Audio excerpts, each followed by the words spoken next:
Gospel according to Luke 24th chapter, and I request you to read the Bible, the words 32 వచనం, చివరి అధ్యాయము 24వ అధ్యాయం 32వ వచనం. ఈ యొక్క వాక్యం చూస్తున్నప్పుడు ఈ విధంగా కనబడుతున్నది. అప్పుడు వారు ఆయన త్రోవలో మనతో మాటలాడుచు లేఖనములను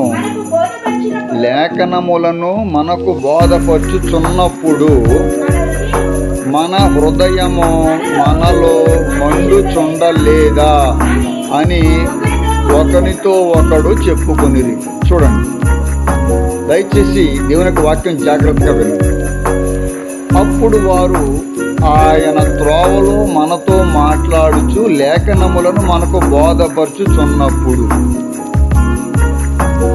యేసుక్రీస్తు భూమి మీద జీవించి సిలువలో మరణించి పునరుద్ధానుడిగా లేచిన తర్వాత జరిగినటువంటి ఇది రెండవ సంఘటనగా మనం చెప్పుకోవచ్చు.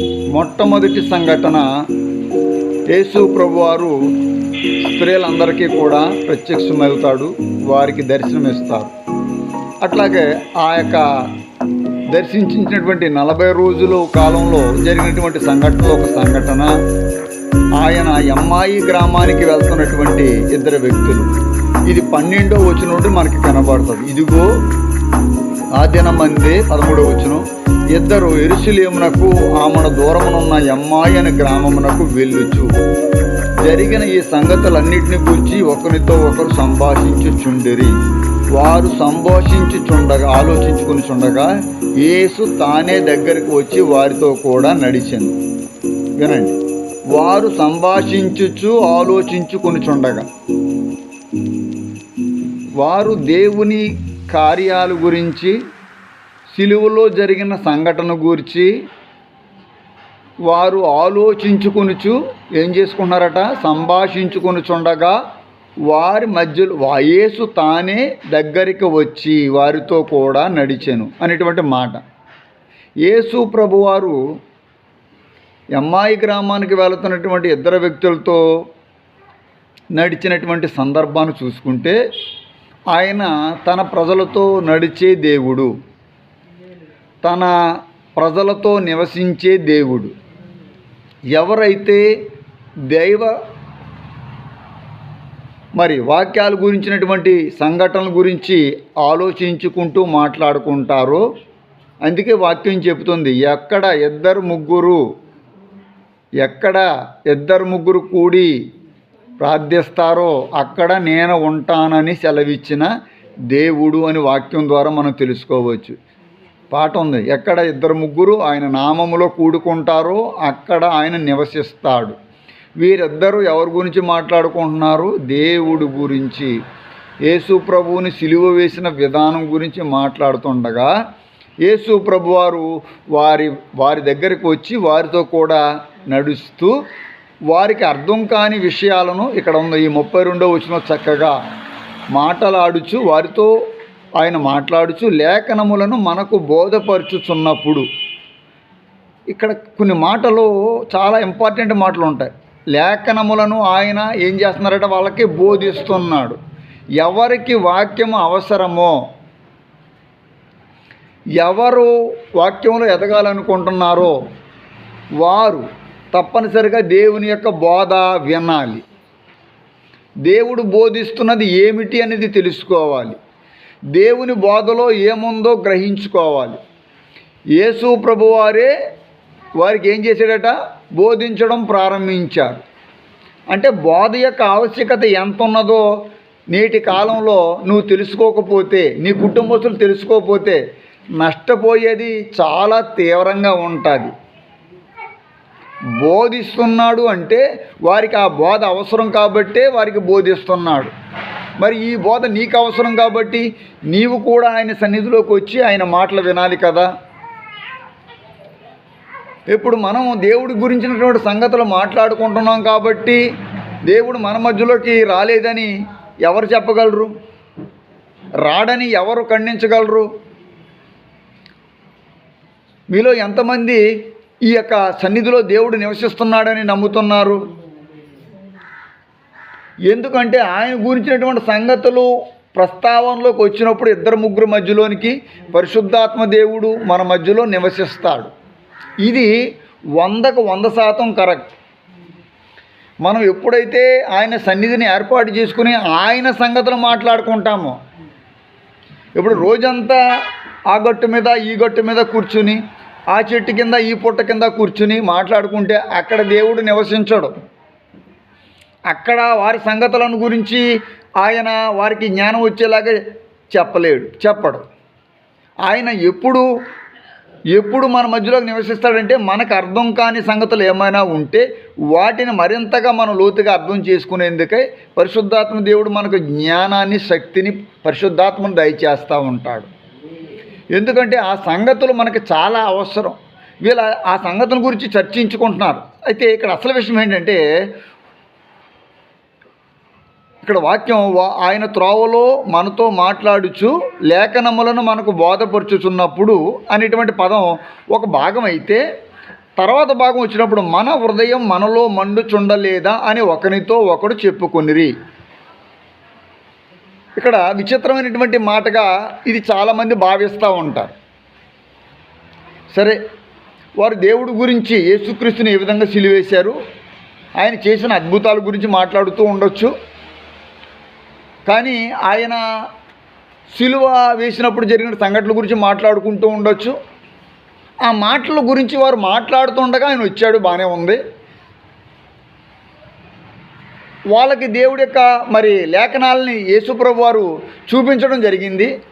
వీళ్ళిద్దరూ అనుకున్నటువంటి మాట, ఆయన మనకు లేఖనాలను చూపిస్తున్నప్పుడు మన హృదయములు మనలో చుండటం లేదా? ఈ ఇద్దరు హృదయాలు మండిపోతున్నాయి. మంట అనే పదం మీరు ఆ టాపిక్ని మీరు రౌండప్ చేసుకోవాలి. మంట. దేవుడు మాట్లాడుతుండగా మన హృదయంలో పుట్టవలసింది మంట, అంటే అగ్ని. మీకు కొంచెం మొదటి నుంచి వస్తాను. మోషే సాధారణమైన జీవితంలో పశువుల్ని మేసుకుంటుండగా ఇశ్రాయేలుని విడిపించడానికి మోషేకు మొట్టమొదట దేవుడిచ్చినటువంటి ప్రత్యక్షత పొద మండుచు ఉన్నది, అగ్ని మండుచు ఉన్నది, పొద కాలిపోలేదు. అగ్ని ఏమవుతుందట? మండుతూ ఉన్నది. మండుచున్నటువంటి దానిని దేవుడు మోషేకు చూపించాడు, మంట. ఇక్కడ ఈ అమ్మాయి గ్రామానికి వెళ్తున్నటువంటి వారు దేవుడి గురించి మాట్లాడుకుంటున్నప్పుడు యేసుప్రభు వారికి ప్రత్యక్షమై వారి మధ్యలోనికి వచ్చి మాట్లాడిన తర్వాత లేఖనాలను విశదీకరించినప్పుడు, లేఖనాలలో ఉన్నటువంటి విషయాల్ని దేవుడు ప్రస్తావించినప్పుడు వారి హృదయాలలో మంట, అంటే జ్వాల. సాధారణంగా మంట ఎన్ని రకాలుగా ఉంటుందంటే 3 రకాలుగా మనం భావించుకోవాలి. మొట్టమొదటిది శరీరపరమైన మంట అనుకోండి. రెండోది మనస్సుపరమైన మంట, మానసికపరమైన మంట. మూడవదిగా ఆత్మీయపరమైన మంట. మంటలు 3 రకాలుగా మనం డివైడ్ చేసుకుందాం. శరీరపరమైన మంట అంటే, ఉదాహరణకి మనకి కడుపులో మంట ఎప్పుడు వస్తుంది అంటే, గ్యాస్ట్రిసిటీస్ మనకు బాగా ఎక్కువైపోయినప్పుడు, గ్యాస్ ఎక్కువైపోయినప్పుడు కడుపులో మంట రావడానికి అవకాశం ఉంది. ఇది ఒక మంట. ఇది శరీరపరమైనటువంటి మంట. మనస్సుపరమైనటువంటి మంట, మానసికపరమైన మంట ఒకటి ఉంటుంది. ఎప్పుడు మంట పుడుతుందంటే, మంట అంటే కోపము, అసూయ, ద్వేషము. మనకి ఎప్పుడు పుడుతుందంటే, మన శత్రువులు చూసినప్పుడు మనకు మంట పుడుతుంది. మనల్ని బాధ పెట్టిన వాళ్ళు మరింతగా పరిహాసం చేస్తుంటే మనకు మరింత మంట పుడుతుంది. ఈ 2 మంటలు పక్కన పెడితే, 3వ మంట ఆత్మపరమైన మంట. ఆత్మీయంగా నువ్వు జ్వలించాలి అని చూపిస్తుంది వాక్యం. మానసికంగా మండటం కాదు, ఆత్మపరమైన జ్వాలగా మనము దేవుడికి కనబడాలి. ఎందుకంటే మనం లోకానికి ఏమై ఉన్నామంటే వెలుగై ఉన్నాం, జ్వలించాల. మీరు వెచ్చగానైనను లేరు, చల్లగానైనను లేరు, నులివెచ్చగా ఉన్నారు అంటున్నాడు. అంటే ఇప్పుడు దేవుడు మనం అందరూ వెచ్చగా ఉండాలని కోరుకుంటున్నాడా, చల్లగా ఉండాలని కోరుకుంటున్నాడా? వెచ్చగా ఉండాలి అంటే మనలో ఏం పుట్టాలా అమ్మా? మంట పుట్టాలి. మంట పుట్టాలంటే మనలో ఏమి రగలాలి? అగ్ని రగలాలి. అగ్ని కావాలా? ఏ అగ్ని? పరిశుద్ధమైనటువంటి అగ్ని. దేవుడి కొరకు మనం మండాల. మీకు బాగా క్లియర్గా అర్థమైందికే నేను కొన్ని విషయాలు చూపిస్తాను. దేవుడి కొరకు మనం మండటం అంటే ఆత్మల కొరకై మంట, ఆత్మలు రక్షించేందుకై మంట పుట్టాలి. సౌలు గారితో దేవుడు మాట్లాడిన తర్వాత సౌలు ఆత్మలు రక్షించడంలో చాలా ఉత్సాహంతో, చాలా ఉద్యమంతో గొప్ప పని చేశాడు. లేఖనాలు చెప్తున్నాయి, పరిశుద్ధ గ్రంథంలో లేఖనాలు మనం చూస్తున్నప్పుడు కొన్ని మాటలు మీకు చూపించాలనుకుంటున్నాను. యోహాను సువార్త 5వ అధ్యాయము, gospel according to John 5th chapter and 33 words, 33వ వచనాన్ని చూడాలి. ఏమాట ఉందమ్మా అక్కడ? దేవుని యొక్క పరిశుద్ధ గ్రంథం యోహాను సువార్త 5వ అధ్యాయము 33, 34, 35 వచనాలు.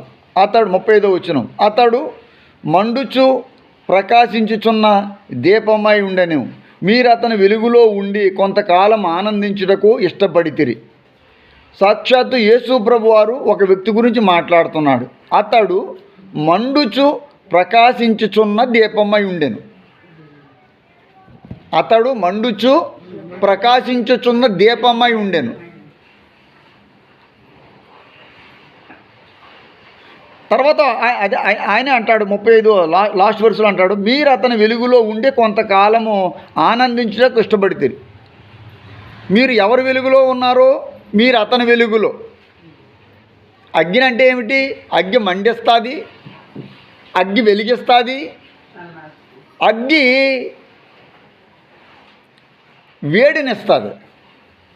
అగ్గిలో ఉన్నటువంటి లక్షణాలు మనం చూసినప్పుడు అగ్గిని వెలిగించినప్పుడు చీకటి అంతా కూడా పరారైపోతుంది. అగ్గి ఉన్నప్పుడు వేడి వస్తుంది.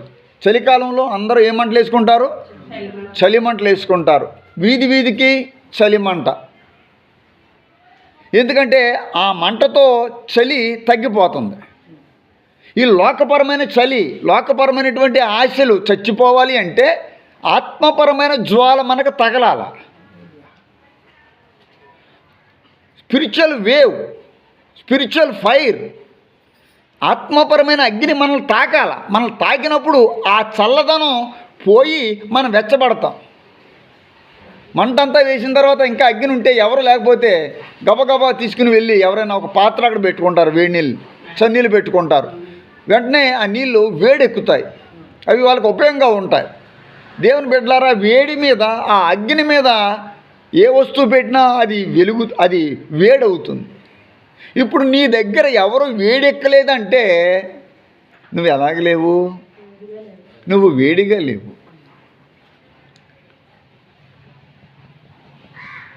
సబ్జెక్ట్ మీకు అర్థమవుతుందా? ఈవెన్ ఆరిపోతున్న చలిమంట దగ్గర కూడా ఎవరైనా వస్తువులు నీళ్ళు పట్టుకుని వస్తారు. అది ఎంతో కొంత వేడెక్కుతుంది, అది ఉపయోగంగా ఉంటుందని. నీ దగ్గరికి ఎవరో రావడం లేదంటే, నీ దగ్గర ఏమీ లేదంటే, ఇది నీ హృదయానికి ఈ మాట టచ్ అవ్వాలా.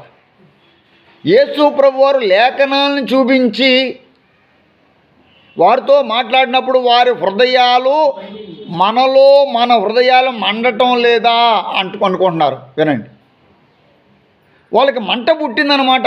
అప్పుడు వరకు వారు చల్లారిపోయి ఉన్నారు. సబ్జెక్ట్ ఏంటంటే, అప్పుడు వరకు వాళ్ళకి ఏ విషయం సరిగ్గా క్లారిటీ లేదు. నీకు దేవుని యొక్క వాక్యం ఇంత క్లియర్గా వినబడుతున్నా సరే నీకు క్లారిటీ రావడం లేదు. నువ్వు వేడిలోనికి రావాలి అనేటువంటి ఒక జిజ్ఞాస నీకు కనబడటం లేదు. మంట, ఫీనేహాసుకు మంట పుట్టింది. ఇశ్రాయేల్ మీదకి వచ్చినటువంటి తెగులు చూసి ఇది మనమందరం దేవుని బిడ్డలో మన మధ్యలో తెగులేమిటి, ఛే ఏదో ఒకటి చేయాలి అని అతడు ఇండైరెక్ట్గా ఆ పదం అక్కడ వాడబడలేదు, కానీ అతడు ఆ తెగులను చూసి ఇశ్రాయేల్ని చూసి మనం ఏదైనా కార్యం చేయకపోతే కానీ కుదరదని అతడు పరిహారం చేశాడు. పరిహారం చేయమని ఎవరు చెప్పారు అతనికి? మోషే చెప్పాడా? దేవుడు చెప్పాడా? కానీ అతడు హృదయంలో మంట పుట్టింది, మనం దేవుని బిడ్డలం, మన దేవుడు గొప్ప దేవుడు, మన ఇశ్రాయేలీయులు తెగులతో చచ్చిపోవడం ఏంటి? మరి మీలో ఆ మంట పుట్టిందా? చాలా సింపుల్ థింగ్. అనేక మంది రోగాలతో చచ్చిపోతున్నారు, దేవుణ్ణి తెలుసుకోకుండా వెళ్ళిపోతున్నారు, కరోనాతో పోయారు, క్యాన్సర్తో పోతున్నారు, సాధారణమైన జ్వరంతో పోతున్నారు, ప్లేట్లెట్ పడిపోయి చచ్చిపోతున్నారు. వారి కొరకు నీకు భారం ఉందా? మంట అంటే భారం ఉందా? నశించిపోతున్న ఆత్మల కొరకు నీకు భారం ఏది? కేవలం నీ ఇంటితో నువ్వు పరిమితం అయిపోయావు. You got locked. నువ్వు లాక్ చేసేసుకున్నావు. నువ్వు, నీ ఇల్లు, నీ పిల్లలు, నీకు రావాల్సిన డబ్బు, నువ్వు చేయవలసిన పని అనేటువంటి ఒక చెరసాలలో మనకు మనం వేసేసుకున్నాం చెరసాల. ఇవాళ దేవుడి సన్నిధికి రావడానికి చాలామంది వాళ్ళే చెరసాల తాళం వేసేసుకున్నారు, లాక్ చేసేసుకున్నారు. ఈవెన్ చంటి బిడ్డని ఎత్తుకుని పాలు తాగి చిన్న బిడ్డనైనా సరే దేవుడి సన్నిధిలో నేను ఉండాలి, నేను ఉన్నంతకాలమైన దేవుడి సన్నిధిలో ఉండాలని ఒక యవనస్త్రాలు వస్తుంటే ఏవీ లేకుండా అన్నీ దేవుడు ఇచ్చినందుకే అన్నీ పొందుతున్నావు. నువ్వేం పొందలేదు చెప్పు? నీ ఇంట్లో ఏం లేదు ఇప్పుడు చెప్పు? నీకు సాటిస్ఫాక్షన్ లేదు.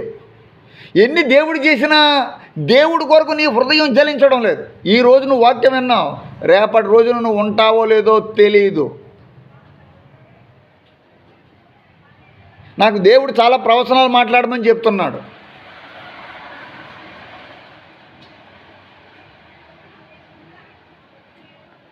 కానీ ఎప్పుడు ఏ ప్రవచనం పలకాలో నేను ఇప్పుడు కొంచెం జాగ్రత్తగా ఉంటున్నాను. ఎందుకంటే మీకు ప్రవచనాలు చెప్పినా వాల్యూ లేదు, దాన్ని మీరు గ్రహించలేరు. ఈ ఊర్లో కాదు, ఈ ప్రాంతంలో కానీ ఎవడైనా ఈ సంవత్సరం ఇక్కడ ఇద్దరు చచ్చిపోతారని క్లియర్గా చెప్పినోడు ఎవడైనా ఉంటాడండి? అంత క్లియర్గా. పోనీ ఇంకొకటి ఎక్స్ట్రా చచ్చిపోయాడా, ఇంకా తక్కువ చచ్చిపోయారు? పోనీ ఒకసారి మీరు ఆలోచించండి. నేను చెప్పిన దాంట్లో అబద్ధం ఉంటే నా చెప్పు తీసి నన్ను కొట్టండి, నేను దాన్ని ఛాలెంజ్ చెప్తాను. మీరు బాగా ఆలోచించండి. నేను మీకులాగా మాట్లాడుతూ అమ్మా ఈ సంవత్సరం ఇద్దరు చచ్చిపోతారని చెప్పాను, అవునా కాదా? ఈసారి ప్రవచనం దేవుడు చెప్తున్నా కూడా నేను బయలుపరచడం లేదు. ఎందుకంటే మీ గురించిన ప్రవచనాలు వేరే వాళ్ళకి చెప్పాలి, మీకేం జరగబోతుందో. ఎందుకంటే మీరు దాన్ని రిసీవ్ చేసుకోరు, మీరు జాగ్రత్త పడరు, మీరు అలర్ట్ అవ్వరు.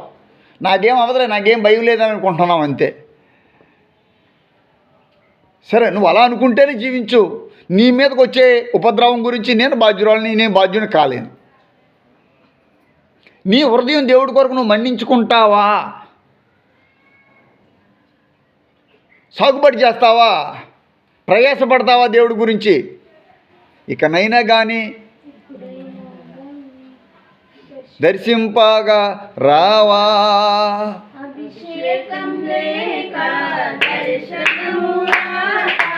అభిషేకం లేక దర్శనము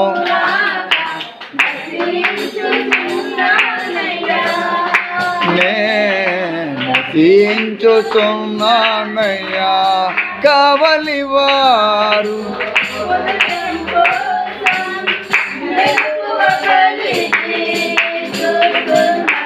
మీరు అలా ఉన్నారా? కావలివాడు రాత్రంతా సెక్యూరిటీ గార్డ్ కింద ఉండి ఆ కంపెనీ దగ్గర, ఆ ఫ్యాక్టరీ దగ్గర కాపు కాస్తూ ఉంటాడు. ఎవరు దొంగలు రాకుండా, ఏది జంతువులు లోపల రాకుండా, హానిది ఏమీ ఫ్యాక్టరీకి ఇంటికి జరగకుండా కాపలాగా ఉంటాడు. కానీ ఇక రాత్రి 1 గంట 2, 3, 4 అయ్యేటప్పటికి అనుకుంటాడు, అబ్బా ఇంకో గంటలో బయటికి వెళ్ళిపోవచ్చు అనుకుంటాడు. ఎందుకంటే రాత్రంతా అతను రాత్రంతా కావలా కాచి ఉన్నాడు కాబట్టి. కావలివాడు ఉదయం కోసం మెలకువ కలిగి, కావలివాడు రాత్రంతా ఎదురు చూసి ఉదయం కోసం ఎదురు చూస్తాడు. కావలివాడు ఉదయం కోసం మెలకువ కలిగి చూచు నీ కోసం చూశా. ఏం చూశారు మీరు దేవుడి కోసం? దేవుడి కార్యాల కోసం మీరు ఎలా చూశారు?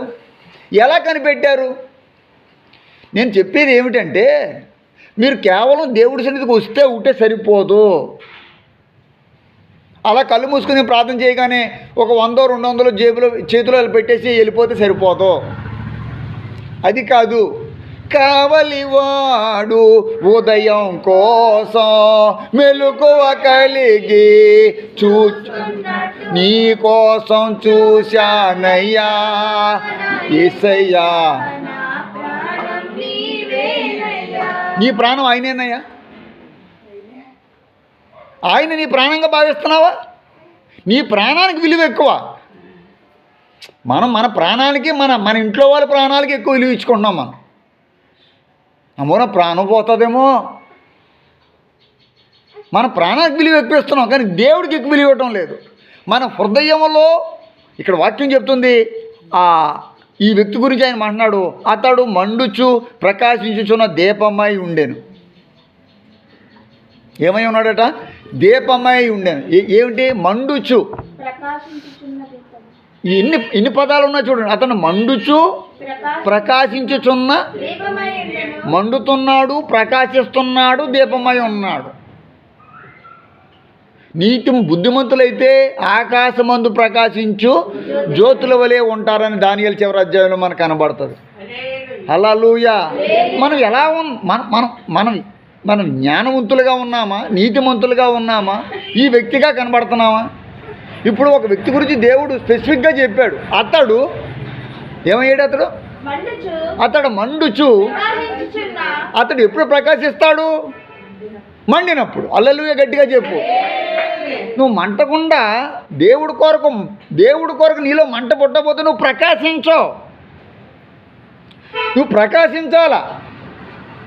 దేవుని యొక్క ఉద్దేశం ఏంటంటే నువ్వు నీ వెలుగును ప్రకాశింపనియండి అంటున్నాడు దేవుడు. నీ దీపాలని మంచాల కింద కాదు, కొంచాల కింద పెట్టడం.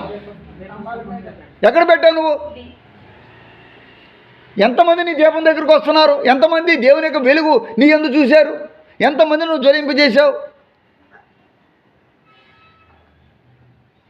నీ దీపం ఏది? ఆరిపోయిన నా వెలుగు. కనీసం ఇప్పుడైనా ఈ పాట పాడుకుని మళ్ళీ తిరిగి రికవర్ అవ్వాలి.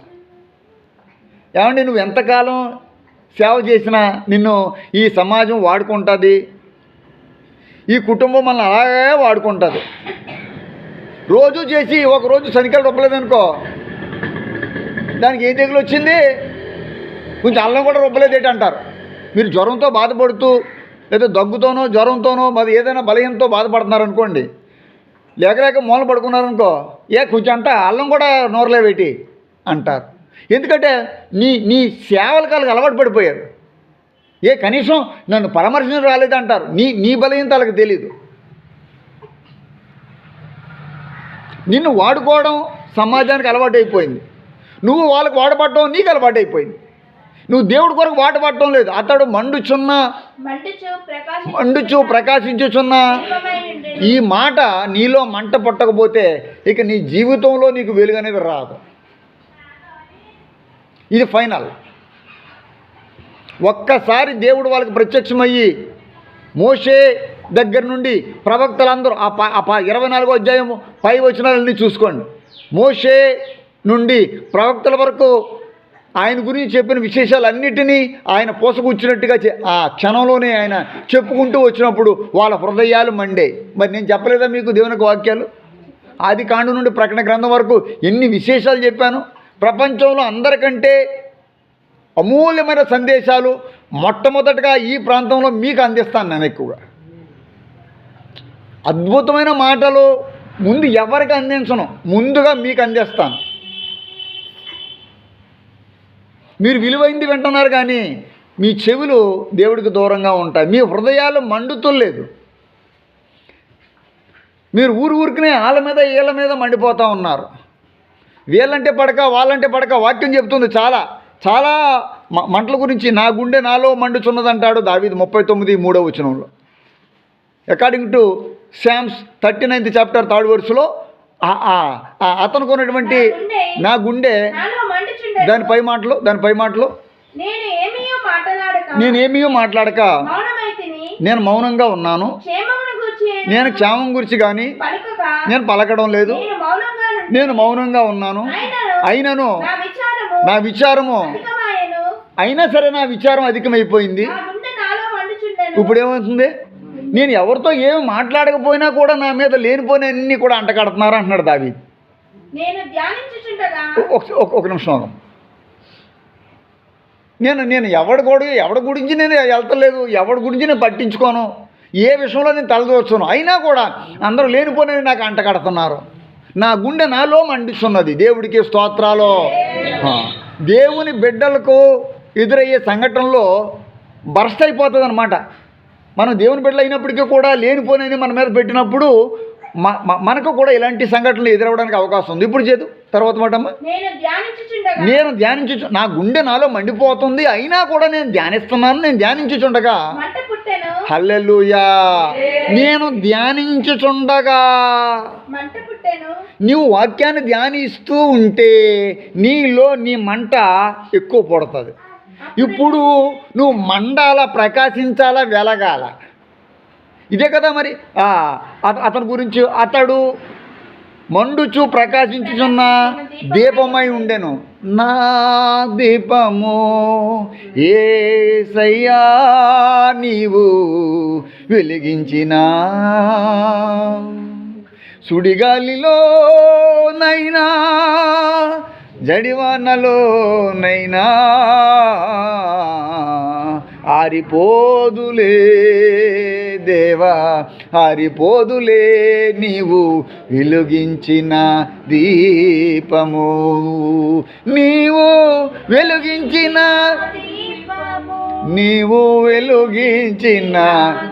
దేవుడు నిన్ను వెలిగించుకున్నాడు.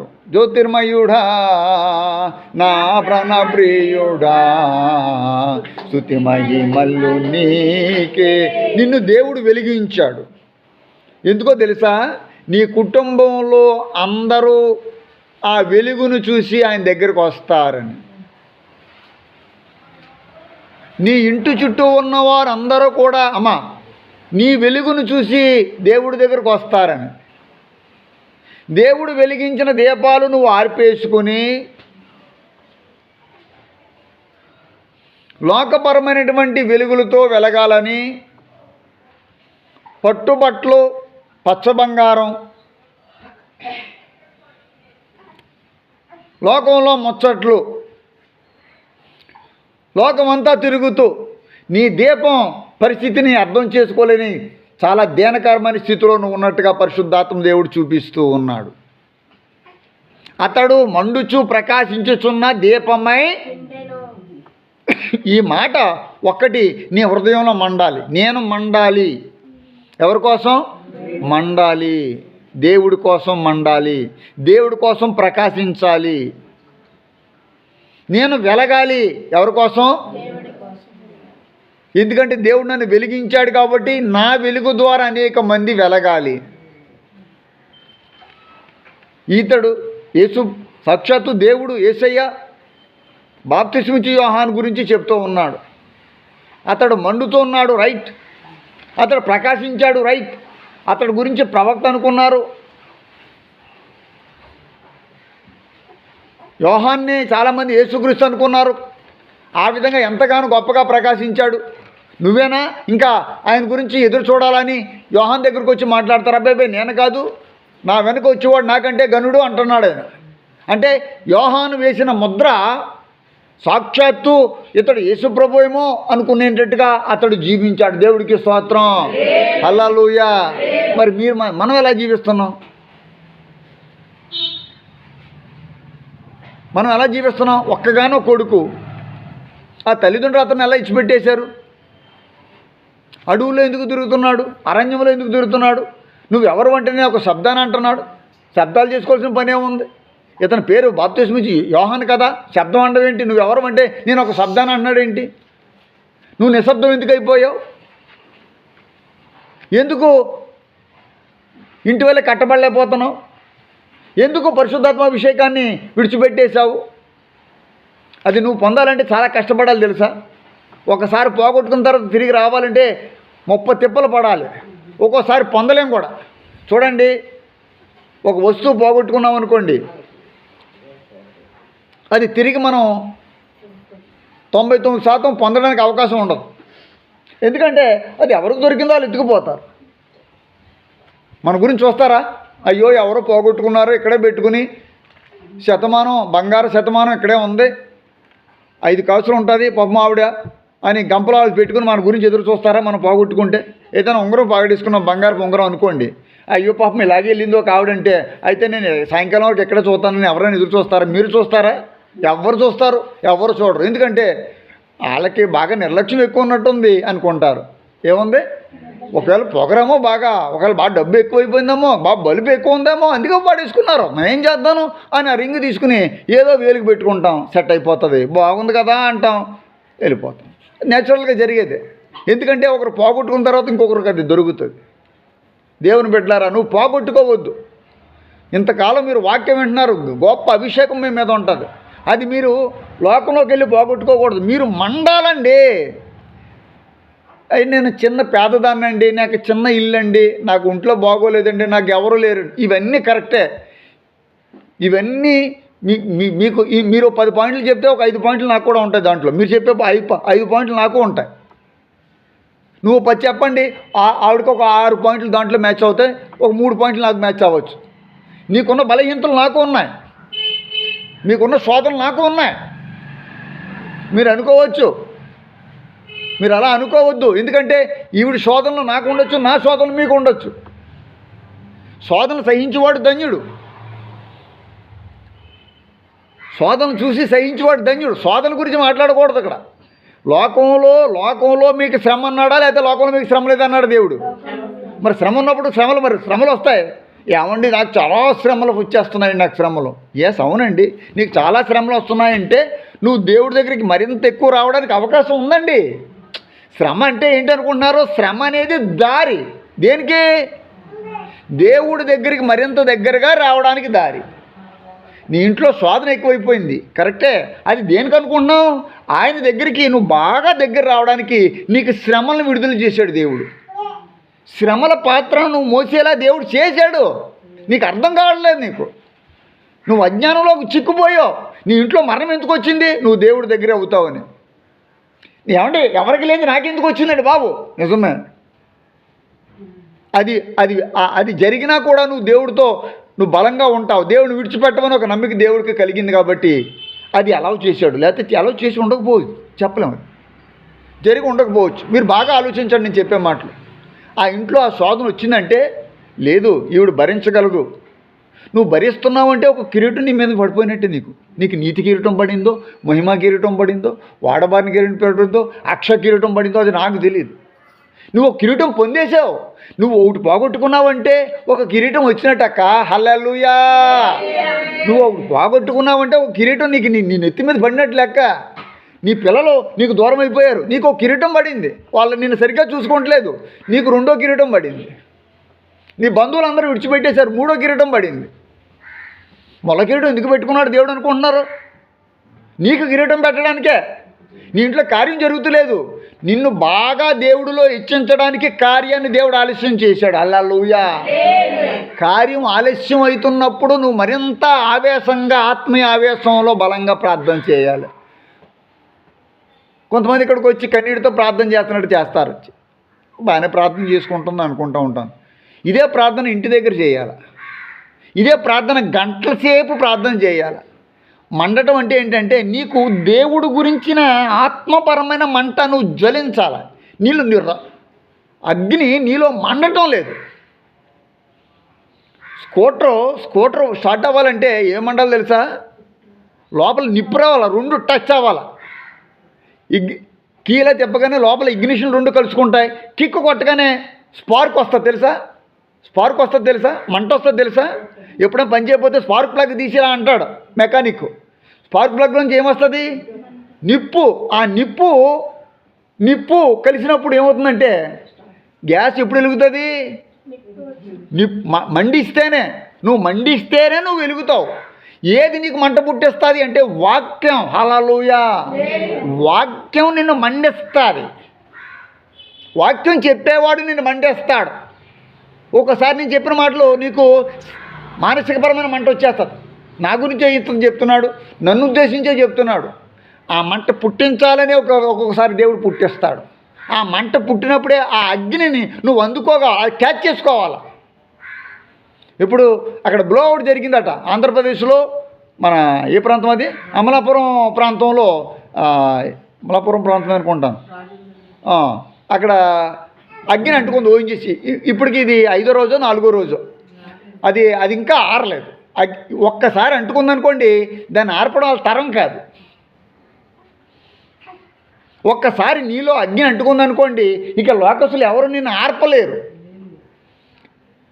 కొంతమంది సప్రెస్ చేస్తారు నీ మీద నీళ్ళు వేసేసి. ఇదేంటి దేవుళ్ళకి అంతా గుళ్ళోకి వెళ్ళొచ్చు, ఏదో కానుకలు వేయచ్చు, ఇంకా 24 hours గుళ్ళోనే ఉన్నావేటమ్మా, ఏంటి అంత డెడికేటెడ్ అయిపోయేవేటమ్మా, నువ్వు ఒక పాస్టర్లాగా అయిపోయేవేటమ్మా, నువ్వు పాస్టర్ గారిలా అయిపోయేవేటమ్మా, నువ్వు కూడా ఇంకా సేవకురాలు అయిపోయావా, నువ్వు కూడా సంఘ నాయకురాలు అయిపోయావా అని రకరకాలుగా నిన్ను సప్రెస్ అంటే డిప్రెస్ చేస్తారు, నిన్ను నిరాశపరుస్తారు.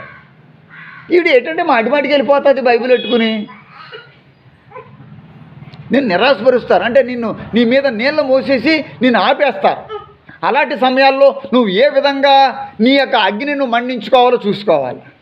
నీ అగ్ని నీ అగ్ని రగులుతూ ఉండాలి. అతడు మండుచు ప్రకాశించుచున్న దీపమై. ఈ మాట నీ హృదయాలలో ఈరోజు ప్రవేశించాలి. ఎంతమంది ఈ మాట ప్రకారం నేను జీవిస్తానని దేవుడితో మొక్కుబడి చేసుకోగలరు? మీరు చేతులు ఎత్తడం ఈజీయే, చేతులెత్తి చేసేస్తానని చెప్పడం సులువే. అతడు మండుచు ప్రకాశించుచు ఉన్న దీపం. దేవుడి కొరకు నువ్వు వెలగాలి అని పరిశుద్ధాత్మ దేవుడు చెప్తున్నాడు. నా గుండె నాలో ఇన్ని శోధనలకు వచ్చేసాయి, నా గుండె నాలో మండిపోతుంది. ఒక మంట పుట్టింది అతనికి. యోబు అంటాడు, యోబు గ్రంథంలో పరిశుద్ధ గ్రంథం 30:27 చూసినప్పుడు యోబు కూడా అంటాడు, నా పేగులు మానక మండుచున్నవి అంటాడు. లేఖనాన్ని పరిశీలించండి ఒకసారి. You go through the words. Job 30th chapter and 27th verse యోబు అంటున్నాడు, చక్కనటువంటి మాట్లాడినాడు, నా పేగులు మానక మండుచున్నవి. ఎందుకు ఇటువంటి మంటను అతడు చూడవలసి వచ్చింది? అతడు దేవుడి కొరకు నిలబడ్డాడు.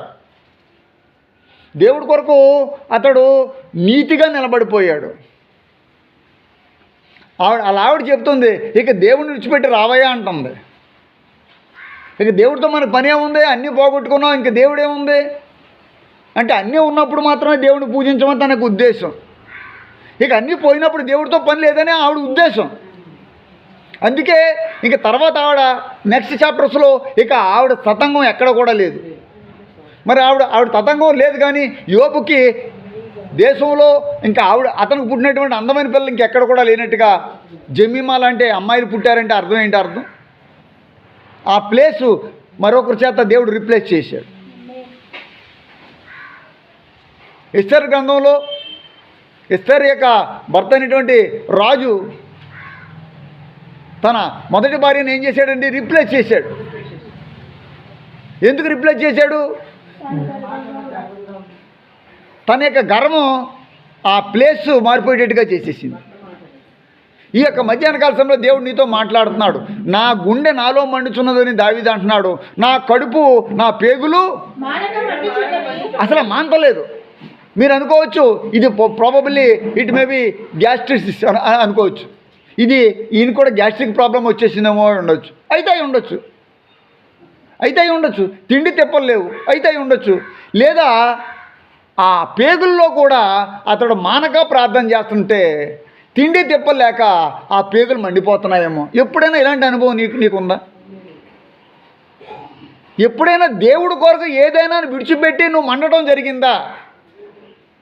మీకు ఉదాహరణకి ఇది ఉపవాసం వల్లనే జరుగునని కార్యం దేవుడు చెప్పాడు. సాధారణంగా ఉపవాసం ఉన్నప్పుడు కడుపు అంతా కూడా ఎప్పుడెప్పుడు ఏం తిందామని ఉంటుంది.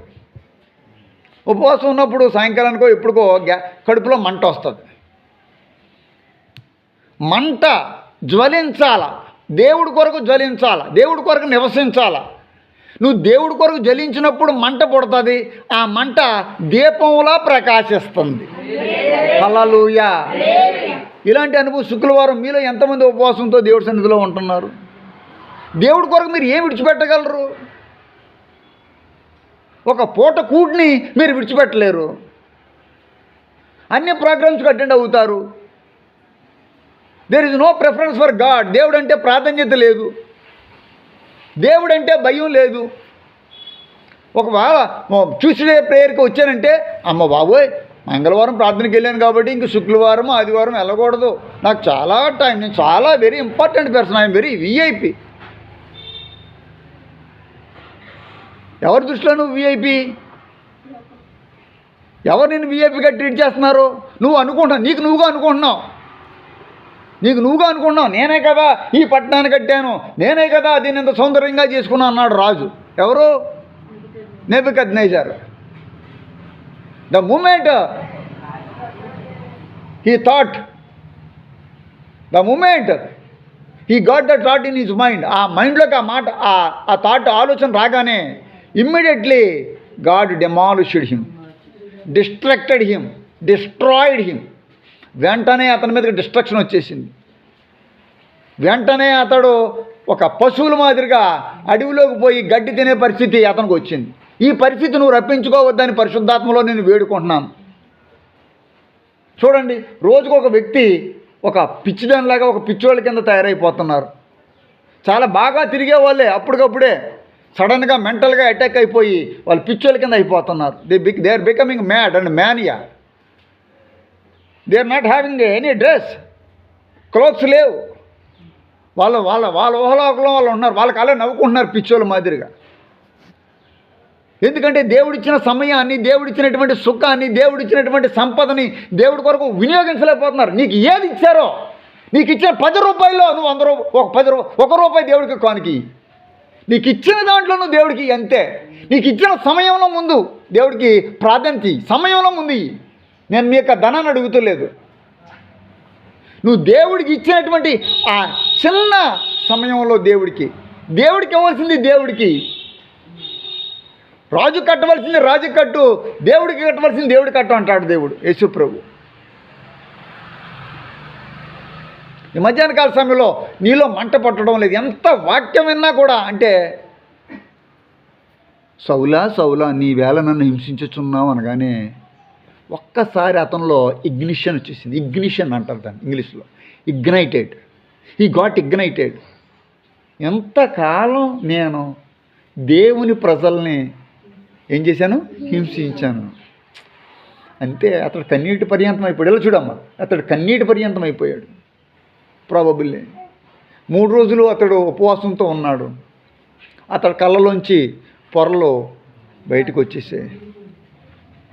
అతను తప్పు అతను తెలుసుకున్నాడు. హే యేసయ్యా తండ్రి, ఇతడు నీ శిష్యుల్ని, నీ ప్రజల్ని హింసించేవాడు, ఇతని గురించి ప్రార్థన. అతడు చేయవలసింది నేను చెప్తాను. I will dictate him, I will regulate him, I will lead him. అతడు నా కొరకు చేయవలసింది ఏంటో నేను అతనితో చెప్తాను. నువ్వు మాత్రం అతని కొరకు ప్రార్థన చేయి. హల్లెలూయా, హల్లెలూయా. నువ్వు తక్కువగా చూడొద్దు. ఎస్, అతడు మనల్ని, నా ప్రజలందరినీ హింసించిన వాడే. నేనే అన్నాను అతనితో, నువ్వేళ నన్ను హింసించుచున్నావు. ఆయన ప్రజలు హింసించేవాడు, ఆయన హింసించేవాడు. నువ్వు నన్ను హింసించావంటే నువ్వు దేవుడిని హింసించినట్టు లెక్క. నువ్వు దేవుడి మందిరాన్ని తక్కువగా చూసావంటే నువ్వు దేవుడిని తక్కువగా చూసినట్టు లెక్క. దేవుడి మందిరాన్ని నువ్వు దూరంగా ఉన్నట్టే నువ్వు దేవుడికి దూరంగా ఉన్నట్టు లెక్క. 100కు 100%. నువ్వు దేవుడి గుళ్ళోకి వస్తే నాకు ఏమీ నిండవు, నాకు ఏమీ రావక్కలేదు, నేను ఏమి కోరుకోను. ఇదంతా పైసలంతా నిండిపోవాలని నేనేం కోరుకోను. నువ్వు రావటం నీ బాధ్యత. నీ గుండెల్లో మంట పుడితే నువ్వు ఇంట్లో ఉండవు, నీ మంట అక్కడ ఆర్పుతావు, ఇక్కడ మంట వెలిగించుకుంటావు. హల్లెలూయా. అక్కడ నీ మంట ఆగితేనే ఇక్కడ నీ మంట పుడతాది.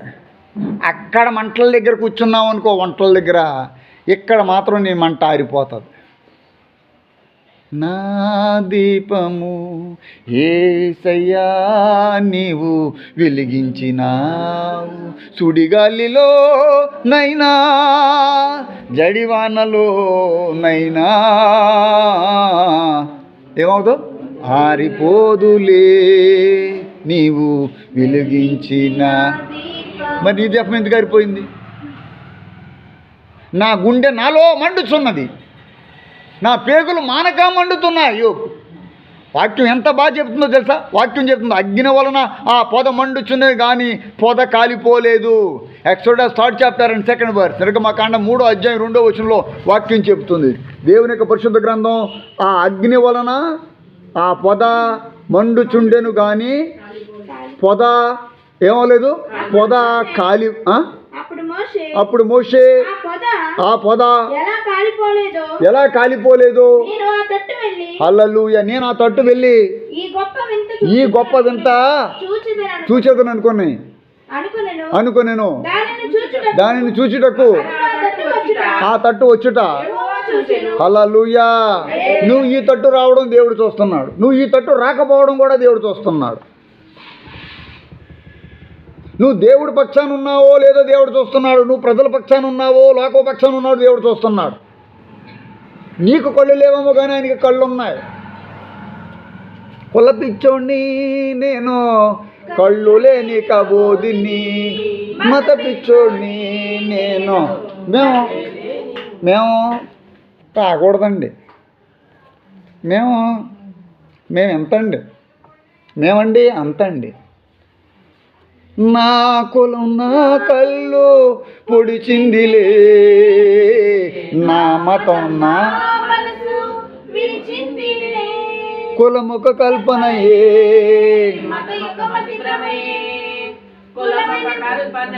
32వ అధ్యాయము నిర్గమకాండము 10వ వచనం చూస్తున్నప్పుడు నీవు ఊరుకోవయ్యా, నువ్వు ఊరుకో, నువ్వు తొందరపడవద్దు.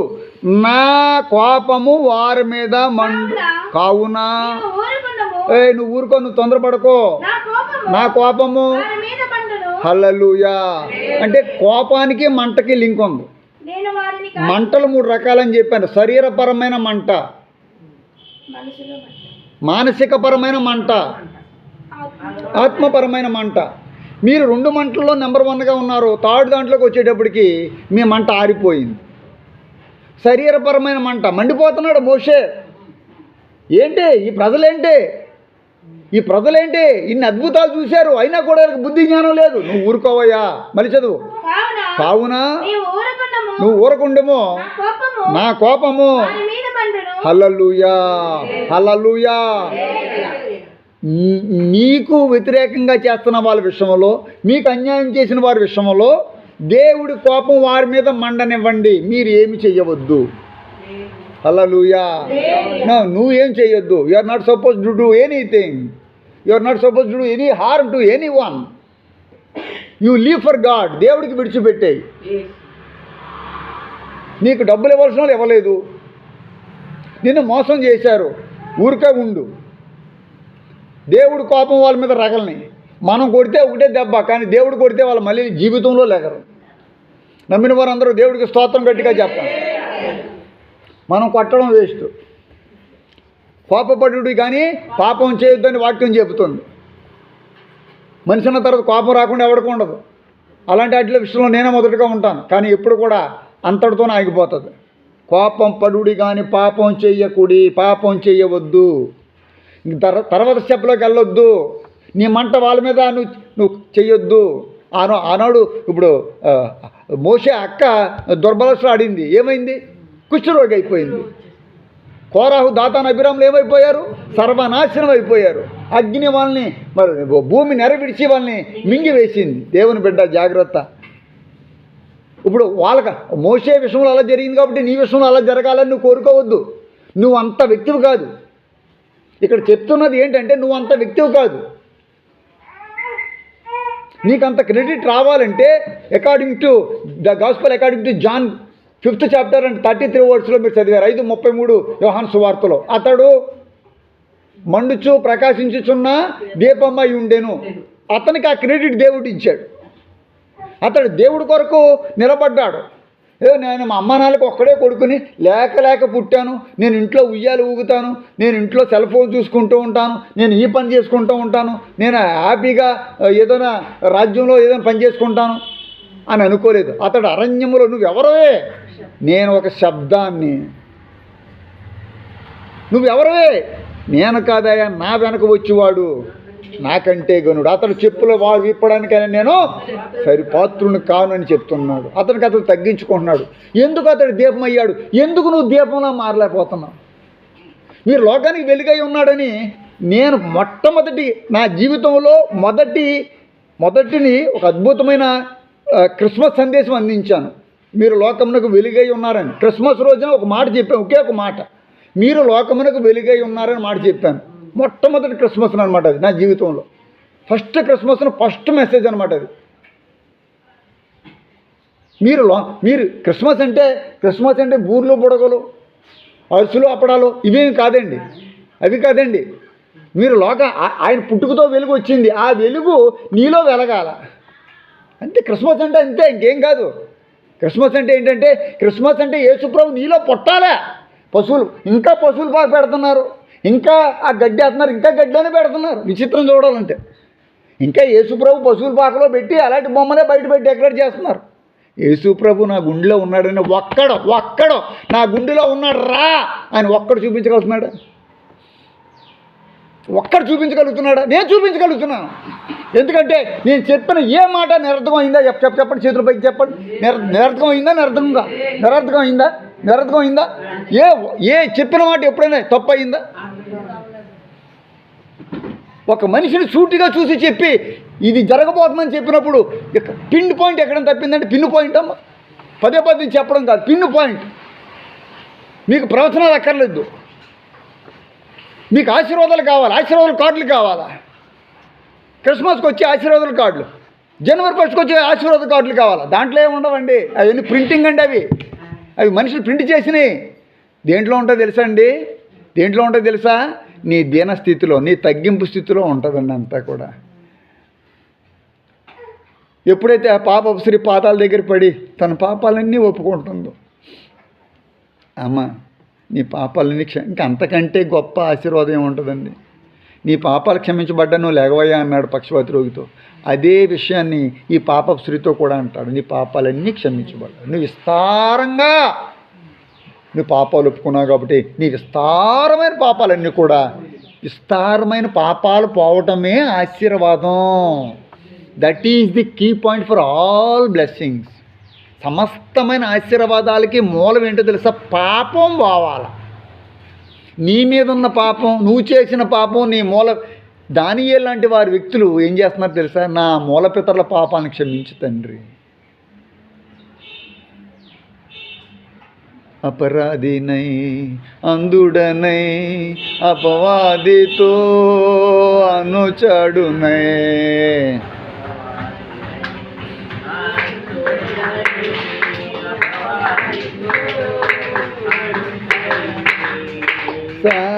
సంచరించితి చీకటిలో వంచన చేసితి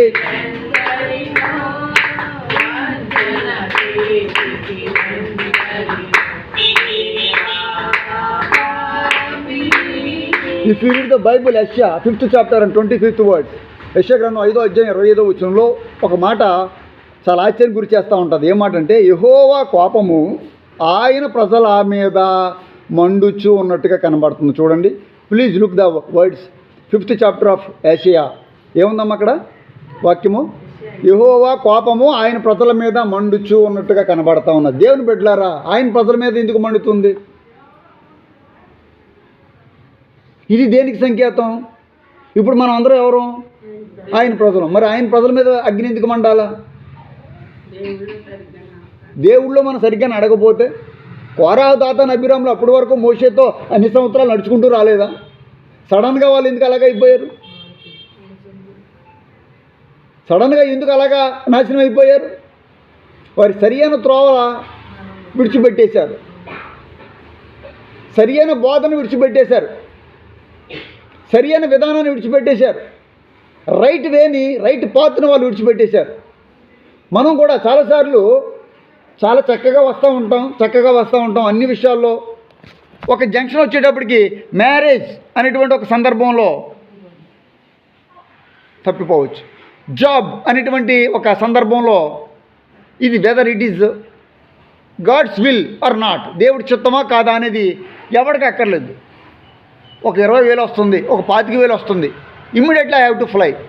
లేకపోతే ఒక 1 lakh జాబ్ వస్తుంది నాకు ఇమ్మీడియట్గా. నేను అందరికీ చెప్పేది ఒకటే, have you confirmed with God? దేవుడితో నువ్వు కన్ఫర్మ్ చేసుకున్నావా? దేవుడు కన్ఫర్మ్ చేశాడా? దేవుడు వెళ్ళమని చెప్పాడా? దేవుడిని అడిగారా? Is it the will of God? దేవుడి చిత్తమేనా? ఎందుకంటే దేవుని యొక్క వాక్యం చెప్తుంది, if you read the Bible 50th chapter of Psalms and 3rd verse, 50వ అధ్యాయం కీర్తన 3వ వచనంలో ఆయన ముందర అగ్ని మండుచు ఉన్నదిగా లేఖనాలు చూపిస్తున్నాయి. జాగ్రత్త. మీరు నమ్ముకున్న దేవుడు ముందర ఏముందంటే అగ్ని మండుతూ ఉన్నది. ఆయన అగ్ని వంటి దేవుడు, ఆయన మాట అగ్ని వంటిది, నా మాట అగ్ని వంటిది కాదా అని లేఖనాలు చెప్తూ ఉన్నాయి. చాలామందికి తెలియనటువంటి చాలా కామన్ సెన్స్ విడిచిపెట్టేస్తారండి. దేవుడి మాటను అమ్మా నువ్వు రెగ్యులర్గా దేవుడి సన్నిధిలో ఉండాలంటే అదేదో పూతుకుపోలు తీసినట్టుగా తీసిపడేస్తారు. వాళ్ళకి తెలియదు దానిలో ఉన్న ఆశీర్వాదం. మరి ఆయన ముందర అగ్ని మండుతున్నప్పుడు నువ్వు సరిగ్గా నడకపోతే ఆ అగ్నిలో నువ్వు పడిపోవా? ఇప్పుడు ఆయనతో నువ్వు నడుస్తున్నావు కదా, ఆయన కొరకు నడవాలి కదా, ఆయన చెప్పినట్టుగా నడవాలి కదా. మరి నీ ఇష్టానుసారంగా ఉన్నప్పుడు నువ్వు మరి ఎక్కడ పోతావు? అప్పుడు అగ్నిని ఎందుకు తప్పేస్తుంది? శద్రక మేషక అబేద్నెగోలైనటువంటి వారిని అగ్ని నుండి వాళ్ళు ఎందుకు విడుదల పొందారు? వాళ్ళ దేవుడు వాళ్ళకి దేవుడు అంటే భయం, వాళ్ళకి అగ్ని అంటే భయం కాదు. వాళ్ళు అగ్ని ఉన్నారు కాబట్టి అగ్ని వాసన అంటకుండా అబేద్నెగోలను రక్షించామని పాట పాడుతున్నాం. అగ్నివాసన అంటకుండా అబేద్నెగోలతో నుండిన దేవా అని పాట పాడుతున్నాం. ఎందుకంటే అగ్ని ఏం చేయలేదు. ఒక ఫైర్ ఈ ఫైర్ ఏం చేయదు, రెండు ఏకం అవుతాయి. వాళ్ళు అగ్నితో ఉన్నారు, వాళ్ళ అగ్ని దేవుడిని కలిగి ఉన్నారు. ఈ రోజుని నువ్వు దేవుడి కొరకు మండాలా, ఒక మేనిఫెస్టేషన్లోకి నువ్వు రావాలా, నీ స్పిరిట్ మారాలా. ఇంతకాలం జరిగింది ఒకటే, రేపొద్దున ప్రమాదం పొంచుంది, జాగ్రత్త. పరిశుద్ధాత్మ దేవుడు చెప్తున్నాడు, చాలా ఇండికేషన్స్ వస్తాయి. నాకు నేనుగా సంపాదించుకుంటున్నాను కొన్ని మరి కొన్ని విషయాల్లో అనుసరించి నాకు నేను కొన్ని మాటలు చెప్పకుండా నేను నిదానపరుచుకుంటున్నాను. అన్ని రోజులు నీవు కాదు ప్రియా సహోదరి సహోదరుడా, ప్రియమని చెల్లి తల్లి అక్క అన్నయ్య, జాగ్రత్త. దేవుడు నీతో మాట్లాడుతున్నాడు. ఆయన ముందర ఏం చేస్తుందట? అగ్ని వంటి దేవుడు. అందుకే మోసే వాళ్ళ గురించి నువ్వే వర్రీ అవ్వద్దు, వాళ్ళని మన్నించేస్తాను, నిమిషంలో నేను వాళ్ళందరినీ కూడా కాల్చేయగలను అంటాడు. మరలా అదే మోసే చాలా సందర్భాల్లో వద్దు తండ్రి, వాళ్ళని చంపాలనుకుంటే ముందు నన్ను చంపని మళ్ళీ దేవుని ప్రాధాన్యపడి వాళ్ళ మీదకి మరణం రాకుండా అతడు తప్పించినటువంటి సంఘటనలు ఉంటున్నాయి. ఈరోజు ఎవరిని నువ్వు తప్పించావు? అగ్నిలో నుండి లాగినట్టుగా కొందరిని రక్షించమని నేను వాక్యం చెప్తుంది. యోధా గ్రంథం లాస్ట్ వర్సెస్లో చూడండి, దేవుని పరిశుద్ధ గ్రంథం. If you read the epistle, యోధా రాసిన పత్రిక 1వ అధ్యాయం ఉంటుంది. దేవుని యొక్క పరిశుద్ధ గ్రంథం చెప్తుంది 20 నుంచి, ప్రియులారా మీరు విశ్వసించు అతి పరిశుద్ధమైన దాని మీద మిమ్మల్ని మీరు కట్టుకొనొచ్చు, పరిశుద్ధాత్మలో ప్రార్థన చేయొచ్చు, నిత్య జీవార్థమైన మన ప్రభువు యేసుక్రీస్తు ఏముందమ్మా కనికరం కొరకు కనిపెట్టచ్చు, దేవుని ప్రేమలో నిలిచినట్లు కాచుకొని ఉండు, సందేహపడి వారి మీద కనికరం చూపిడి. తర్వాత ఇక అసలైన మాట 22లో, అగ్నిలో నుండి లాగినట్టు నీవు ఎవరిని రక్షించు. నువ్వు అసలు నీ దగ్గర ఇది లేదు, ఇది అసలు నీ కుటుంబస్తులనే నువ్వు రక్షించలేకపోయావు. ఇది basic principle for every Christian, every faithful man. అగ్ని చాలా క్లియర్గా చదువు సార్. మళ్ళీ అగ్నిలో నుండి లాగినట్టుగా కొందరినైనా,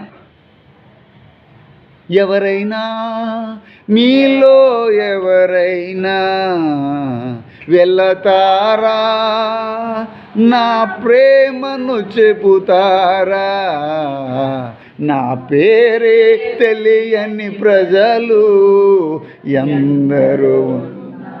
ఈ పాట పాడడం మట్టుకే పగలు రే కనుపాపావలే కాచిన దేవా నీకి స్తోత్రము, కాచిన దేవా కాపా. దేవునికి స్తోత్రం కలుగునుగా. కాలలు కాపాడిన దేవా నీకే స్తోత్రాలు. నిన్ను కాపాడుతున్నాడు. కునుకడు, నిద్రపోవడం. వాక్యం చెప్తుంది ఇశ్రాయేల్ని కాపాడువాడు కునుకడు. ఆయన కాపాడుతున్నాడు కాబట్టి నువ్వు కాపాడబడుతున్నావు. నువ్వు ఎంతమందిని రక్షించావు? కొందరినైనా రక్షించండి. ఈ మాట నీ జీవితంలో ఇంకా లాస్ట్ సారి దేవుడు చెప్తున్నాడు. అగ్నిలో నుండి కొందరినైనా నువ్వు రక్షించొద్దా? తర్వాత నీకు దేవుడు ఇంకా అవకాశం ఇవ్వడు.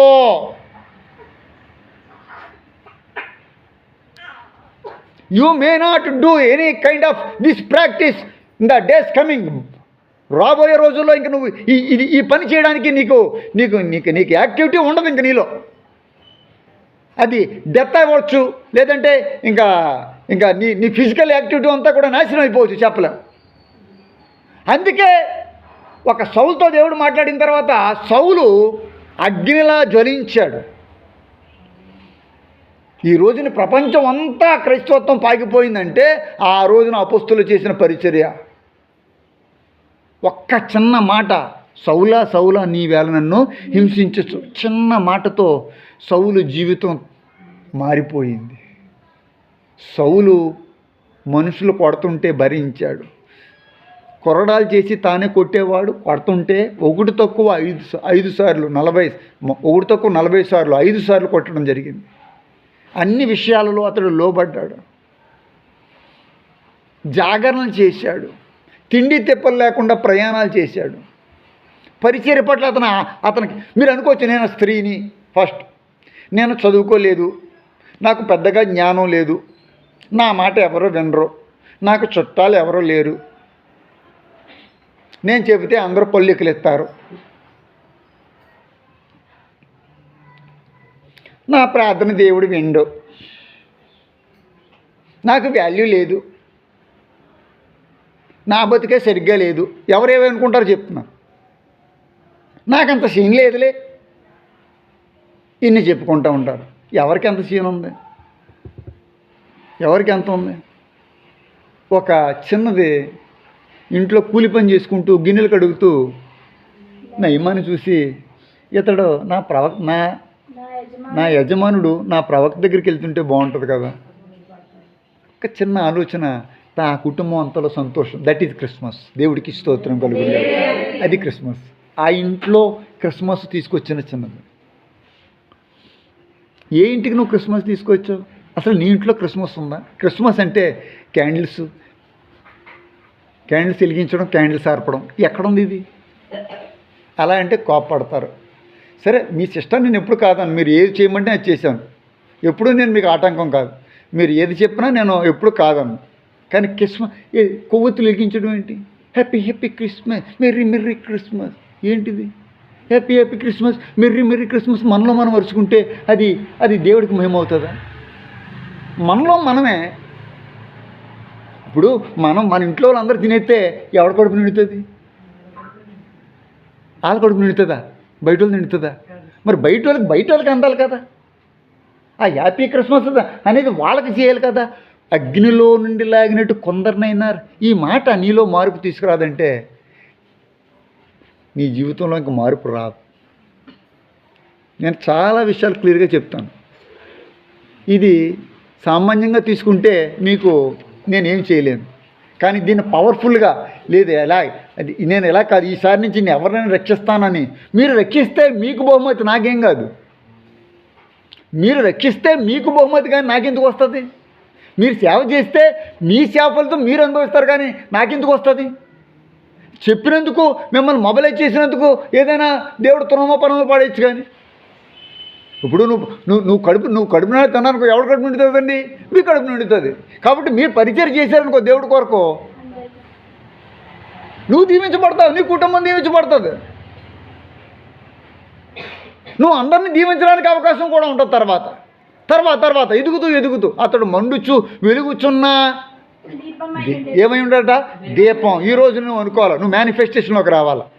నేను మండుచు ప్రకాశించుచు దీపంగా ఉండాలి. చెప్పండి అందరూ. నేను అంటే నీలో ఏం పుట్టాలి ఇప్పుడు? ఎమ్మాయి గ్రామానికి వెళ్తున్నటువంటి 24వ అధ్యాయంలో లోకాసు వార్తలో చదివినట్టుగా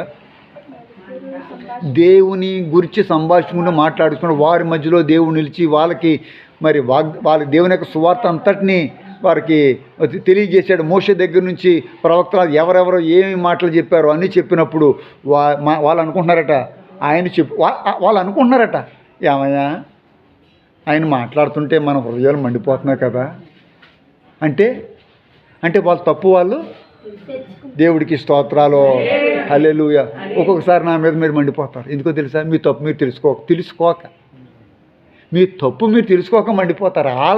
వాళ్ళు తప్పు తెలుసుకుని ప్రార్థన పరిశుద్ధుడా ఉన్న